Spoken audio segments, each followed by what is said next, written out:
I'm Jim Tobin. I'm in Ann Arbor at the corner of Division and Liberty. Once in a while you hear somebody say Division Street got its name from a law that made it illegal to sell liquor on the campus side of town, and Division was the dividing line. That's not true. Division Street actually was named for the line between the properties of the two founders of Ann Arbor. But Division did become an important boundary in a battle over the geography of student drinking that went on for 100 years. Here's what happened.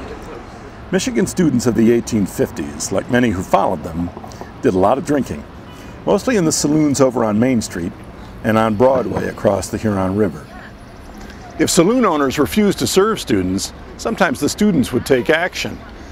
Here on Broadway in 1856, there was a minor riot at a place called Hangsterfer's Saloon. A bunch of students charged in one night, they flashed knives and broke open beer kegs, and then they chased the owner across town. Now, of course, law-abiding adults, including the U of M faculty, were outraged by this kind of thing.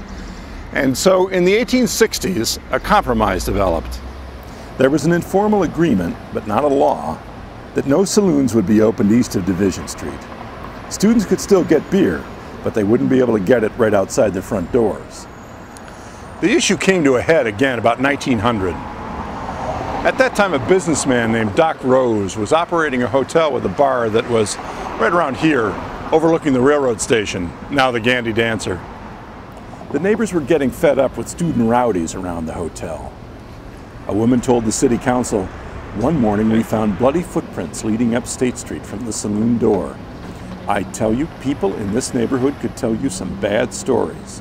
So in 1903, the City Council finally made the Division Street Dry Line official and extended it east on Fuller, and Doc Rose was now out of business.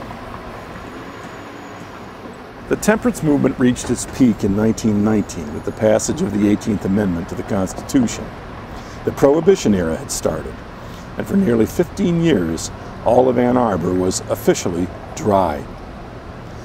By 1933, most Americans thought Prohibition had failed, and the amendment was repealed. But in Ann Arbor, the ladies of the Temperance Union got the old dry line reinstated. Students of legal age could drink again, but they still had to go west of Division, to places like the Pretzel Bell, to buy beer. The temperance ladies defended the dry line for almost 40 years. But the forces on the other side made one strike after another on dry territory. Ann Arbor was growing, especially to the east, and business owners were fed up with the dry line.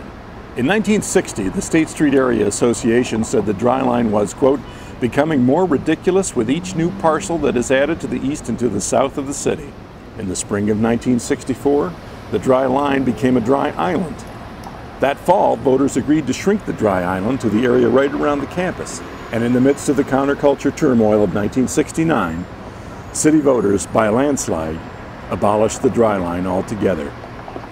So in the 1970s, the cityscape around the campus changed pretty fast. The dry line was forgotten, and Division Street now is just a name.